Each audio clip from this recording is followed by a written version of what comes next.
제가 온 거를 다 아나 봐요. 전화 없이. 우리 빌립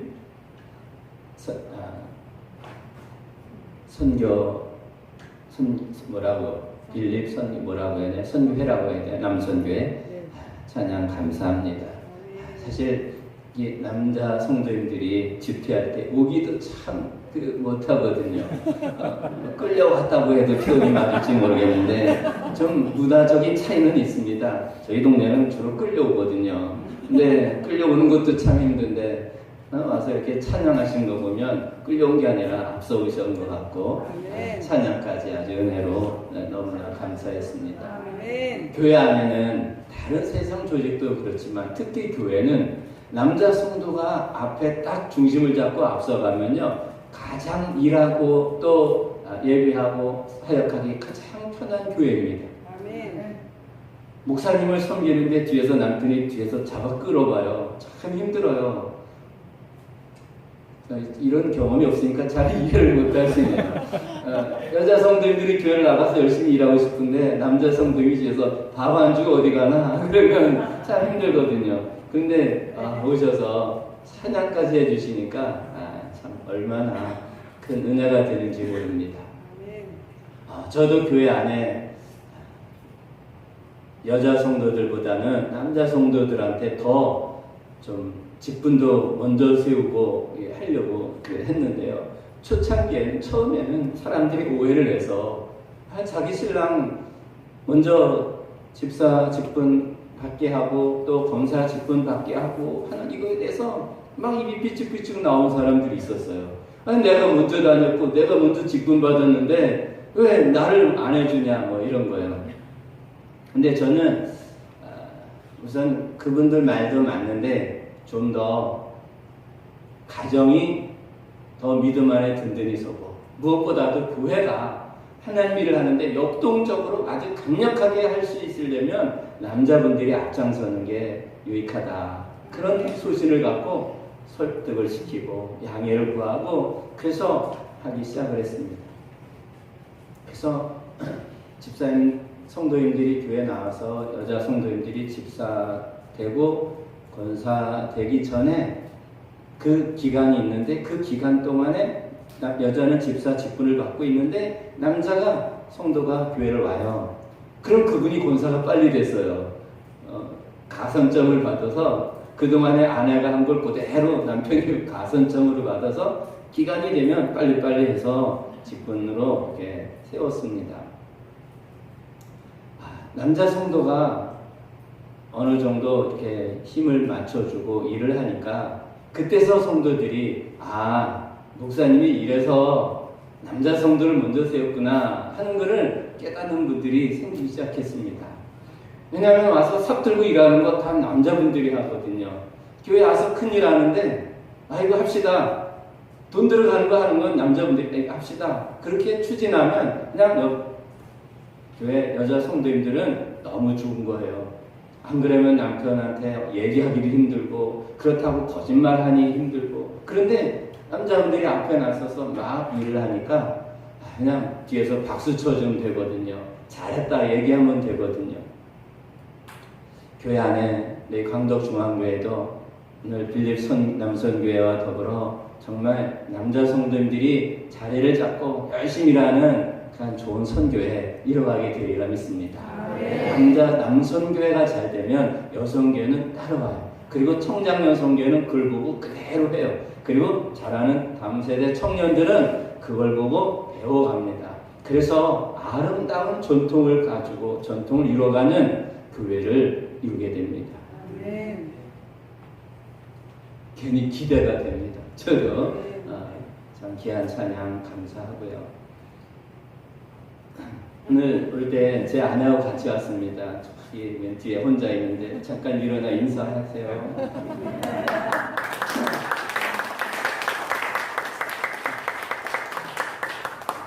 혹시나 새 가족이 왔나 해서 궁금해하실까봐.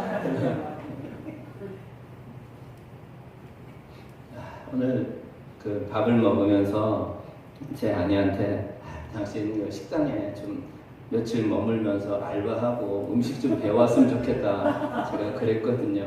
그랬더니 나중에 저한테 집을 잘 줬는데 나보고 남아서 집 짓는 거 좀 배워가지고라고 둘 다 남게 생겼습니다.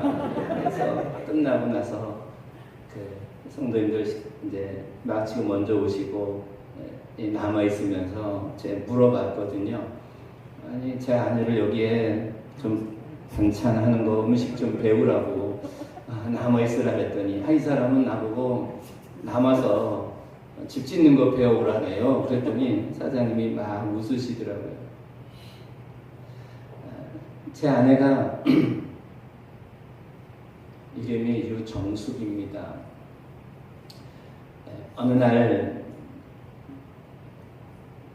전화가 왔어요. 그 집 전화로 전화가 와서 전화를 받았는데 정숙이 고치라고 그 무료로 고친다고 전화가 온 거예요. 그래서 전화를 받고 우린 아직 쓸만하다고. 그때 저희 집에 정수기는 없었거든요. 근데 와서 이제 바꾸라고 하는 전화가 와서 우리 집 정수기 아직 쓸만하다고. 그리고 이제 끊고 이제 밥 먹을 막 전이거든요. 그래서 전화를 끊고 나와서 밥상에 앉아서 우리 집 정수기 아직 쓸만한데 자꾸 바꾸라네. 내가 그랬거든요. 그랬더니 제 둘째 아들이 그렇죠 아빠, 우리 집 정수기는 아직도 설거지도 잘하고 밥도 잘하고 그러면서 이제 맞장구를 쳤어요. 제 아내는 처음에 그게 뭔 말인지 몰라서 저게 무슨 말을 하나 그랬는데 이제 우리 작은 애가 우리 집 정수기 아직도 설거지도 잘하고 밥도 잘하고 그러면서 그 정수기가 자기 이름을 말하는구나 이렇게 이제 알게 됐는데요. 근데 나이가 이제 60이 지나고 나니까 이제 깜빡깜빡해요. 진짜 이제 바꿔도 될 수 있는 나이가 됐는데 근데 전화가 안 와요. 그래서 어느 날 요새 정수기 바꿔야 되는데 왜 요새 전화가 안 오지? 이제 제가 그렇게 얘기했는데요. 재밌게 살죠. 같이 오면서 요즘은 이제 뭐 이렇게 그렇게 얘기를 많이 안 하는데 전에는 같이 얘기하다가 막 밤 혼란 세운 적 있어요. 같이 서로 이런저런 얘기하다가 막 신이 나서 얘기하다가 늦어가지고 밤새 이야기하다가 그냥 새벽기도 가고 이런 적이 있어요. 그래서 저희는 요즘 이제 신방을 안 하지만 전에 병원 신방 이런 데 갈 때는 제천에서 서울 2시간, 대구 2시간, 인천 2시간, 뭐 강릉 2시간, 웬만한 데 다 2시간이에요. 이 천안도 2시간이에요. 그러면 성도들 중에 어디 병원에 입원했다 그러면 제가 그래요. 여보 여행 가자. 나들이 가자. 쉬러 가자. 그래요. 그럼 그게 무슨 뜻인지 알아요. 신방 가자는 얘기구나. 그리고는 가면서 꽃 구경, 단풍 구경, 또 가서 이런저런 얘기하면서 또 가서 신방하고 맛있는 식사도 같이 먹고 그리고 오는 거예요. 그래서 저희는 신방이 일이 아니라 정기적인 아주 교회에서 허락해준 휴가와 같은 거예요. 그 오고 가는 몇 시간 왔다 갔다 하면서 참 재밌게 얘기를 하고 와요. 물론 가끔 싸울 때가 있어요. 운전할 때 운전하면서 싸우는 거는 대부분 제가 차를 잘 달리질 않아요.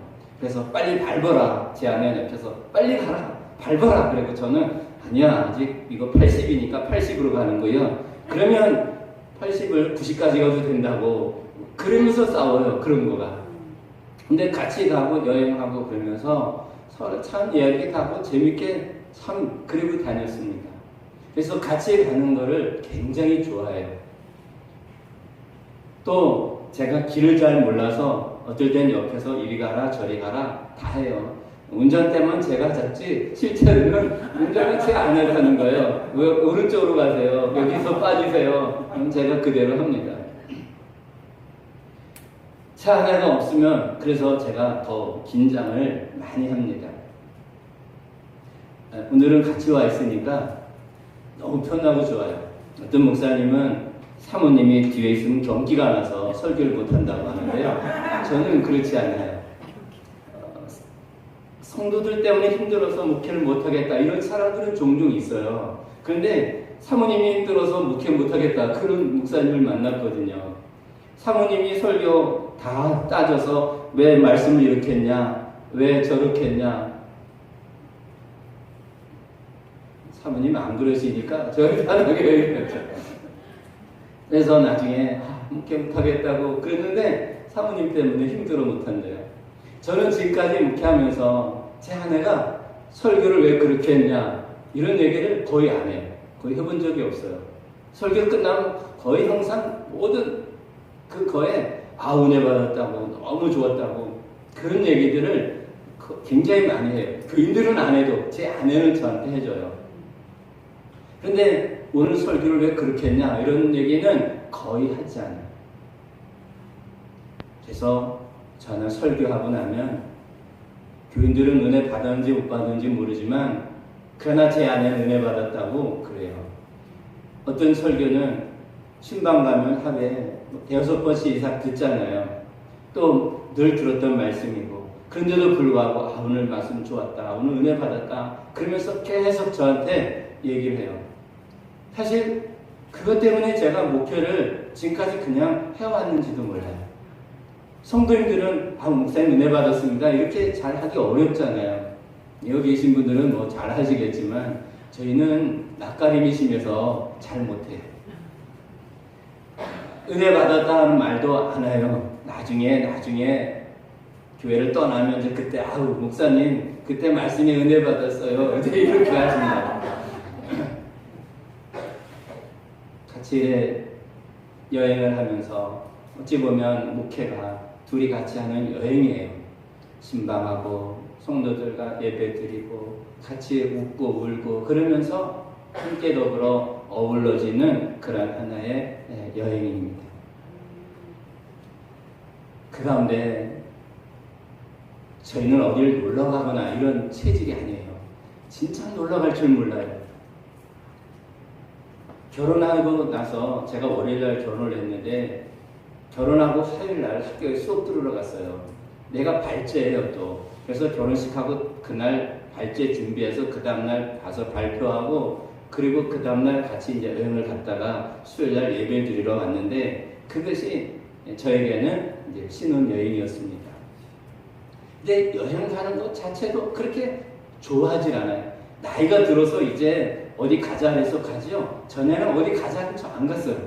그래서 제 아내가 우리 두 아이들 데리고 어린이 공원 뭐 아니면 썰매 타는데 놀이시설 있는데 이런 데 데리고 갔지요. 시내버스 2번, 3번씩 갈아타면서 데리고 갔고요. 저는 아예 안 갔어요. 그리고 어디 간다 하면 저는 그게 스트레스예요. 어디 놀러 간다가. 그러니까 놀러를 못 가요.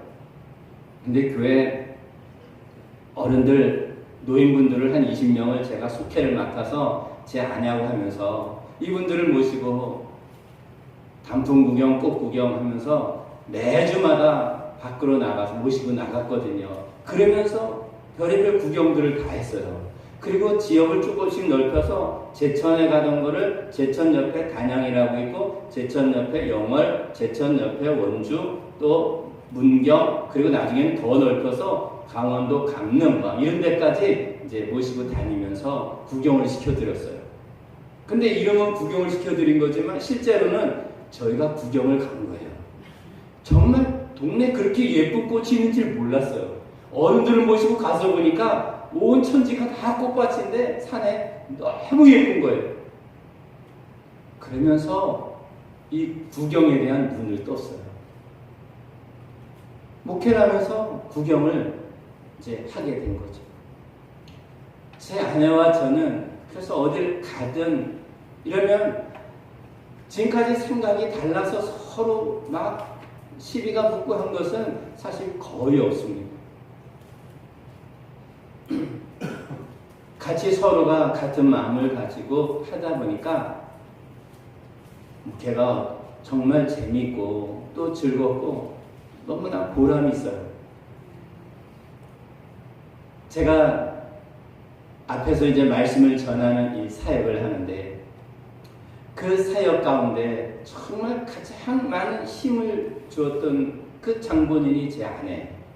제가 설교하는데 만약에 설교를 왜 그렇게 해?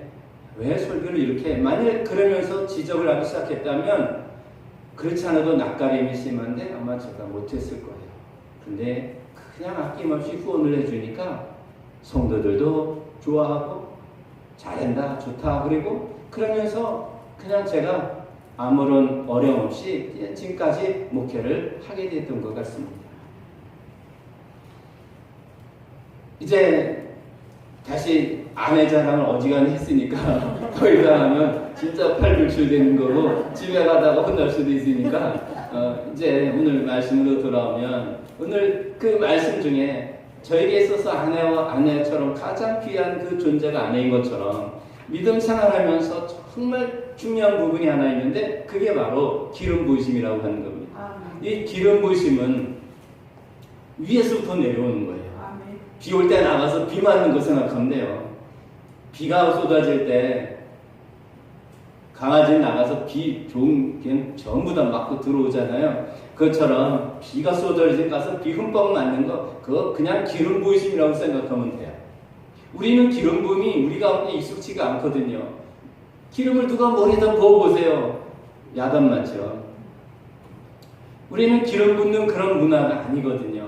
근데 기름 부음은 정말 비가 쏟아질 때 비 머리부터 발끝까지 다 푹 적시는 것처럼 머리에서 발끝까지 온 몸을 다 적시는 게 기름 부음입니다.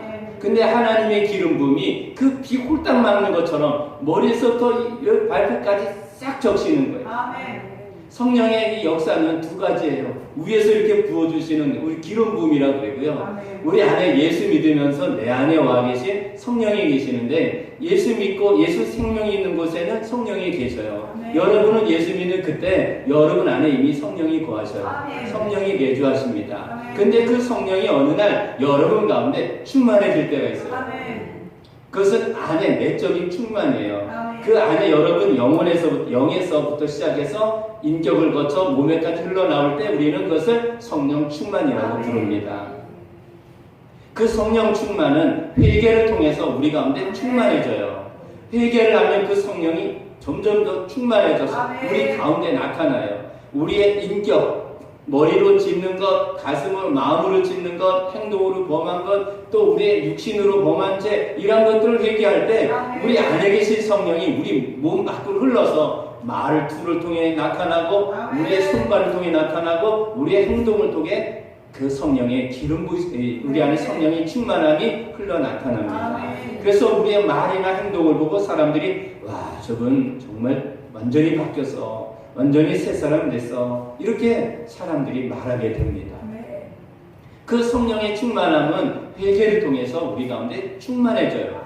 그런데 오늘 말씀하고 있는 이 성령의 기름 부으심은 위에서부터 하나님이 직접 우리에게 내려주시는 건데 이거는 회개를 통해 나타나는 것이 아니라 회개를 통해 우리 마음 성령이 충만해졌다면 우리 하나님께서 기도하는 성도들에게 이 성령의 기름 부으심을 부어주십니다. 오늘 말씀을 들으면서 또 기도할 때 하나님께서 여러분 모두에게 성령의 기름 부으심을 충만히 주시리라 믿습니다. 우리는 이 기름 부으심을 받아야 됩니다. 기름 부음은 그 안에 성경에 세 가지 종류가 있어요. 맨 처음에는 이 짐승의 피를 가지고 하나님 앞에 속죄제를 드리고 난 후에 기름을 부었어요. 그러니까 이것은 구원받은 성도에게 임한 하나님의 기름 부으심, 구원받은 성도에게 주신 기름 부으심과 같아요. 이것은 구원받은 성도에게 하나님께서 기름을 부어주셔요. 이것은 내가 하나님의 자녀다, 내 신분은 하나님의 자녀다 라고 하는 그러한 표시입니다. 그런데 이 성령의 기름 부으심을 받아도 또 구원받았어도 죄를 지을 수 있고 실수나 허물이 있을 수 있거든요. 이 구원받은 성도에게 부어주시는 기름 부으심은 그 기름 부으심을 통해서 너는 하나님의 자녀가 되었어 라고 하는 그 확증을 주는 거예요. 그런데도 불구하고 우리는 여전히 실수가 있고 허물이 있고 열심히 못할 수 있어요. 두 번째는 제사장의 기름 부으심이에요. 이것은 교회 섬김의 기름 부으심이라 저는 그러는데요. 제사장은 백성들이 잘못한 죄를 가지고 하나님께 나아가는 일을 했습니다. 여러분이 다 아시는 것처럼 제사장은 백성들이 죄를 범하면 양이나 비둘기 이런 걸 가지고 피를 흘리는 제사를 드리고 그걸 하나님 앞에 가지고 가서 드림으로 그 백성의 죄를 다 용서받게 하는 그 일을 했습니다. 아멘. 이 두 번째 기름 부심인 이 제사장의 기름 부심은 교회 섬김의 사역들이라고 하는데, 우리가 성경에 나온 여러 은사들이 있죠. 머리로 하는 은사, 지혜와 지식, 그리고 믿음의 은사, 또 우리의 입으로 하는 방언의 은사, 예언의 은사, 통역의 은사, 우리 손으로 행하는 능력 행하는 은사, 영들 분별하는 은사, 악한 것들을 쫓아내는 은사, 이런 것들을 은사들을 나타내고, 또 로마서에 나오는 여러 섬김이나 전도하는 것, 구제, 봉사, 이런 것들 다 은사인데, 교회를 섬기는 데 필요한 은사들을 우리에게 공급해 주시는 기름 부으심이 있습니다. 이것은 이 두 번째 기름 부으심은 사역이 제한이 되어 있습니다. 제가 치유사역을 하면서 이 치유사역은 맨 처음 구원받은 성도에게 주신 기름 부으심에서 벗어나 이제 두 번째 단계인 교회 사역을 위한 기름 부으심으로 온 단계입니다. 그래서 제가 성도를 위해 기도할 때 하나님의 영이 그 가운데 임하시고, 또 그 가운데 치유와 회복이 일어나고 회개하게 되고 죄를 생각나고 하나님께 구하여 용서받게 하시는 이러한 은혜가 있습니다. 세 번째는 왕으로서의 기름 부으심입니다. 이 왕은 하나님 나라 천국 사역을 위한 그러한 기름 부으심인데요. 옛날 왕은 권한이 있잖아요. 그래서 명령하면 그 명령 그대로 다 이루어졌어요. 치유 사역을 하는, 예를 들면 이 왕으로서의 기름 부음 받은 사람이 치유 사역을 한다 그러면 그는 여기에 이렇게 딱 그런 사람이 간간히 서잖아요. 그럼 여기에 딱 들어오는 순간에 성도들은 그냥 그 자리에서 막 쓰러져요. 아니면 여기서 설교를 하는데 성도들이 다 은혜 받고 회개하고 성령 받고 막 나타나요. 이것은 대중 집회를 할 때 그 모인 모든 성도가 다 은혜를 받고 성령이 충만함을 받아요. 심지어는 방송 설교, 유튜브나 TV를 통해서 그 설교를 듣는 그냥 다른 사람들에게도 그 기름 부심이 막 임하는 거예요. 심지어는 녹화를 해서 보내주는 그 방송인데 그걸 듣는 사람들도 막 은혜를 받고 그 말씀을 들을 때 성령의 기름 부심이 막 임하는 거예요.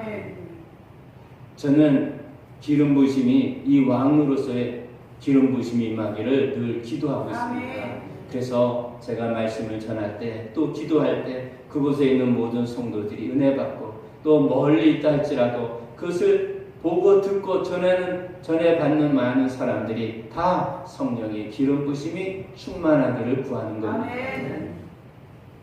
그 기름 부심이라는 것에 대해 이제 간단히 전제를 하고, 이제 오늘 다윗이 기름 부음 받은 이 말씀을 통해 기름 부심의 축복을 함께 누리려고 합니다. 다윗은 기름을 몇 번 받았을까요? 보통 왕은 한 번 기름 부음 받거든요. 근데 다윗은 3번이나 기름 부음을 받았어요. 3번. 사무엘상 16장에 처음 기름 부음을 받았어요. 맨 처음 이새의 아들에게 가서 사무엘 선지자가 가서 기름을 부었어요. 너 이제 왕이다 라고 하는 기름 부음을 받은 거예요. 이새의 아들이 8명인데 그 중에 7명은 기름 부음 받을 준비를 다 하고 있었고, 막내 8번째인 다윗은 들에 나가 양을 치고 있었어요. 그런데 사무엘 선지자가 가서 그 첫 번째부터 딱 보니까 인물이 너무 좋고, 정말 기름 부음 받을 자 왕이 바로 여기 있구나 이렇게 생각을 한 건데, 하나님은 그렇지 않아요. 너 사람은 외모를 보지만 나는 마음 중심을 본다. 그는 아니다. 그리고 다 통과 아니라는 거예요. 7번째까지 왔는데 이제 더 이상 안 들어오는 거예요. 그래서 사무엘이 깜짝 놀라서, 아니 이새한테 물어보죠. 당신의 아들이 다냐? 하나가 더 있는데 밖에서 지금 양을 치고 있다. 그럼 빨리 가서 데리고 와라. 내가 그를 보지 않으면 내가 밥을 먹을 수 없다. 식사를 못하겠다. 그러자 이 다윗을 데려와서 씻기고 옷을 갈아입히고 왔는데, 사무엘 선지자 보니까 진짜 왕이 될 사람인 거예요. 그래서 거기서 다윗에게 기름 부었어요. 그러면 그때부터 그는 왕이에요. 사실 기름 부음을 받았기 때문에. 그런데 왕으로 기름 부음을 받았지만 다윗은 아직 왕으로 할 수가 없어요. 왜냐하면 사울 왕이 시퍼렇게 뜨고 살아 있었고, 그리고 한 15년 정도를 다윗을 죽이겠다고 계속 쫓아다녔어요. 군사들을 보내고, 그래서 바위에도 숨고 동굴 속에도 숨고 계속 도망다니는 생활을 했습니다. 심지어는 블레셋에 가서 자기 몸을 의탁해서 거기에서 이스라엘과 싸우기도 하는 그러한 아주 초라한 그러한 경험도 있었습니다. 다윗은 맨 처음 기름 부음을 받은 것은 저와 여러분들이 죄로부터 구원받은 사람이 하나님의 기름 부음을 받는 것과 똑같아요. 아멘. 맨 처음 기름 부음을 받아서 구원받았음에도 불구하고 말도 좀 삐딱하게 말하고 행동도 삐딱할 때 있고, 아멘인데 입술은 아멘인데 머리는 절레절레 흔들고, 그리고 목은 아멘 아멘 그렇게 끄덕이는데 몸은 엉뚱한 데로 가고, 이렇게 몸 따로 생각 따로 이렇게 제각각 놀 수 있는 단계. 다윗은 분명히 왕으로 기름 부음을 받았는데 그의 삶은 왕으로서가 아니라 아직도 쫓겨다니는 그런 초라한 인생이었습니다. 그러다가 한 15년 정도 지나서 나이가 30살이 되었을 때 그때 왕이 되었습니다. 왕 중에서 남쪽 유다의 왕이 되었습니다. 한 지파의 왕이 되었습니다. 그 왕이 되고 기름 부음을 받아서 왕이 되었는데 한 7년 6개월 동안 그 왕으로 있었습니다. 이제는 기름 부음을 받아서 완전한 왕이에요. 그런데 이스라엘 12지파 중에 다 그 명령이 가는 게 아니라 유다 지파에만 왕으로서의 명령이 갔고, 나머지 11지파 혹은 10개 반이나 11개 지파에는 다윗의 명령이 떨어지질 않는 거예요. 거기는 스며들질 않아요. 우리가 제사장으로서 기름 부으심을 받으면 우리의 삶이 분명히 교회 사역에 기도하고 전도하고 말씀 읽고 하는 이런 사역에, 또 내가 찬양하고 하는 이런 데는 나타나는데, 내가 하지 않는 잘하지 못하는 다른 쪽에는 아무런 영향이 나타나지 않을 수 있습니다. 또 내가 하는 여기에만 나타나지 다른 곳에는 잘 나타나지 않습니다. 또 내가 좋아하는 한국의 권사님은 좋아하는데 또 나를 싫어하는 사람이 또 있어요. 그것은 내가 아직 왕으로서의 기름 부으심이 아니라 제사장으로서의 기름 부으심에 머물러 있기 때문입니다. 다윗은 왕이 되었지만 유다에만 왕이지 나머지 지파에는 아무런 영향이 없었습니다. 그러다가 7년 6개월이 지나고 나서 나머지 11지파의 대표들이 다윗에게 찾아왔습니다. 헤브론이라는 곳에서 왕이 되었었는데 거기 찾아왔어요. 그리고 다윗 왕이요, 이제 우리 모두의 왕이 되어 주십시오. 이스라엘 전체의 왕이 되어 주십시오.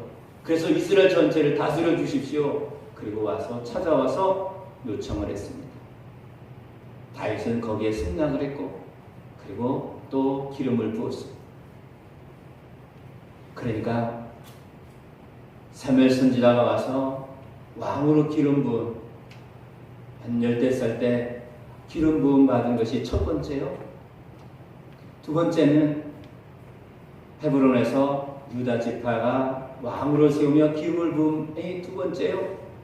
그리고 헤브론에서 또 다시 나머지 11지파가 와서 같이 전체가 기름 부어 이스라엘의 왕으로 세웠고, 그리고 헤브론에서 이제 예루살렘을 옮겨가서 거기서 33년 동안 왕으로 있었습니다. 그 33년 동안 했던 그 기간, 이것은 다윗에게 있어서 왕으로서의 기름 부으심, 오늘 제가 말씀드리고 싶은 가장 마지막 단계의 기름 부으심이 그곳에서 있었다는 겁니다. 다윗은 왕이 되고 나서 항상 하나님 앞에 기도로 시작을 했습니다. 대적이 쳐들어와요. 그러면 되게 왕이 됐으니까 자기 이름을 나타내고 자기 자존심이 있거든요. 그래서 자기가 왕이라는 것을 사람들한테 과시하려고 해요. 그런데 다윗은 오히려 하나님께 물어봐요. 하나님, 제가 블레셋과 싸울까요? 말까요? 싸워라. 제가 그럼 나갈까요? 매복을 할까요? 나가 싸우라. 그러면 백성들에게, 군사들에게 외쳤습니다. 하나님께서 블레셋과 더불어 나가서 싸우라신다. 나가자. 그래가지고 군사를 끌고 나가서 승리를 했습니다. 또 어떨 때는 하나님, 제가 블레셋과 나갈까요 말까요? 나가라. 그럼 제가 공격할까요? 매복할까요? 가서 매복하고 있어라. 그러면 또 군사들에게 명령합니다. 여러분, 하나님께서 우리에게 싸워 나가랍니다. 근데 이번에는 매복하랍니다. 매복하란다. 그래, 가서 매복하자. 가서 매복하고 있다가 적이 쳐들어오면 다 기습을 해서 승리를 했습니다. 이거는 보통 사람이 할 수 없는 일입니다. 많은 나라가 조공을 바치고 그 주변에 있는 모든 모압이고 암몬 이런 모든 나라가 다 다윗에게 조공을 바쳤습니다. 그런 때에 다윗은 항상 하나님 앞에 먼저 물어보고 하나님께 기도하고 하나님께 예배하고 춤을 덩실덩실 추며 어린아이처럼 기뻐한 것처럼 다윗은 하나님 앞에 아주 최선을 다하여 하나님께 섬겼습니다. 오늘 우리는 이러한 기름 부으심을 얻어야 합니다. 그러면 이러한 기름 부으심은 그냥 되는 것은 아닙니다. 나는 구원받았는데 내 믿음은 아직도 왔다 갔다 해서 기분 좋을 때는 아멘인데 기분이 나쁘면 난 잘 모르겠어. 의심이 돼. 그래도 괜찮습니다. 다윗이 처음 왕의 기름을 받고 그는 왕으로서 이거 하나도 못했습니다. 다윗이 명령하면 듣는 사람이 아무도 없어요. 집에서도 막내잖아요. 형들도 말 안 듣죠. 부모도 할 수 없죠. 결국 집에서 말 듣는 사람이 아무도 없어요. 그가 기름 부음 받고 나서 물론 골리앗과의 싸움에 승리하고 그리고 양을 치며 많은 그 곰이나 사자 대적하여 승리한 그런 기록들이 있지만 그러나 다윗이 기름 부음을 받고 나서 그가 어떤 왕으로서 한 것은 거의 없습니다. 오히려 쫓겨다닌 불행한 실패 역사들만 많아요. 그럼에도 불구하고 그 15년의 그 기간, 이것이 다윗이 왕이 된 후 40년 동안을 하나님만을 섬기며 하나님 중심의 생활을 하게 된 근본 원인이 됩니다. 사울왕은 하나님의 버림을 받았죠. 버림받은 이유는 사울왕은 하나님의 말씀을 버렸기 때문에 하나님께서 사울왕을 버렸다고 했습니다. 사울왕과 다윗왕의 차이점이 있다고 하면 사울왕은 고난 없이 그냥 바로 왕이 돼서 왕 노릇을 했어요. 그러다가 나중에는 교만해져서 처음에는 겸손했는데 나중에는 교만해져서 하나님도 무시하고 말씀도 버리고 자기 마음대로 했어요. 그러나 다윗은 왕으로 기름 부음을 받고 15년 동안 고난 겪으면서 갖은 위기를 넘기면서도 그때마다 겪게 된 하나님, 때로는 동굴 속에 때로는 바위 틈에 숨어서 사울왕의 그 군사들과 그들의 위협, 또 때로는 사울왕의 그 위협을 견뎌내면서 그는 하나님을 의지하고 하나님이 자기를 지켜주심을 몸소 체험을 했습니다. 아멘. 우리가 읽고 있는 시편의 대부분은 그때 나온 시들이 굉장히 많습니다. 아멘. 하나님이 나와 함께 하심을 구구절절히 체험했던 이 다윗. 아멘. 어려운 가운데 하나님께 기도해서 응답받고 사울왕이 같은 굴에 있는데도 알지 못한 채 잠들어버리고 그리고 수많은 그 위기 가운데서 그 가운데 구원받은 이 다윗은 왕이 된 후에도 그 하나님을 버리지 않고 항상 하나님을 믿는 그 믿음으로 마침내 승리한 삶을 살았습니다. 오늘 저와 여러분들이 그냥 마지막 왕으로서의 기름 부으심만을 받겠다고 한다면 그 앞에 있는 죄인이 구원받은 성도로서의 기름 부으심, 또 제사장으로서의 기름 부으심, 이 과정들을 정말 훈련을 통해 거치지 않고 그냥 막바로 왕으로서의 기름 부으심만 받았다고 하면 그 위치가 위험하고 흔들릴 수 있습니다. 아멘. 그러나 이제까지 우리가 때로는 믿음 생활하면서 시험 들기도 하고 또 어려움이 있었고 또 힘든 일이 있었다 할지라도 여러분 그거 기죽지 마십시오. 아멘. 낙심하지 마십시오. 아멘. 불안하지 마십시오. 아멘. 남에게 움츠러들지 마십시오.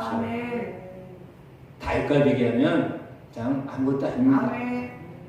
그리고 이것이 그냥 헛고생이 아니라 이러한 수고를 통해, 이러한 고난을 통해 우리가 더 단단해지고 우리가 더욱더 확실한 하나님의 사역들을 감당해 나갈 수 있기 때문입니다. 다시 왕으로 기름 부음 받은 이 세 번의 기름 부음은 저에게는 굉장한 도전을 주는 그런 말씀이었습니다. 지금까지 두 번의 기름 부심이 임했다면 이제 세 번째 기름 부음을 사모하고 있습니다. 그래서 더 많은 성도들이 더 많은 하나님의 은혜를 받고 더 믿음으로 승리하며 더 하나님 말씀대로 살아가서 하나님께 영광 돌리는 그 성도들, 또 그런 교회를 꿈꾸고 있는 것이죠. 오늘 함께 예배하는 여러분, 여러분에게도 성령의 기름 부심이 오늘 풍성히 임하기를 원합니다. 위로부터 부어주시는 성령의 기름 부심이 말씀을 듣고 은혜 받는 성도들에게 나타나는 줄 믿습니다. 또 하나님 앞에 간절히 기도하는 성도들에게 나타나는 줄 믿습니다. 또 죄 중에 안수를 받고 성령의 기름 부심을 사모하는 그 가운데 크게 나타나는 줄 믿습니다. 달과 같이 우리도 하나님의 풍성한 기름 부심을 하나님 앞에 마음껏 사역 감당하는 여러분 모두가 되십시오. 특별히 기도할 때 이 성령의 기름 부심이 여러분 머리에서 손발끝까지 온몸에 정말 아주 충만하도록 함께 기도하길 원합니다. 이때 이제 목사님과 제가 여러분들에게 안수할 때 오늘도 하나님의 풍성한 은혜가 여러분 가운데 충만할 줄 믿습니다.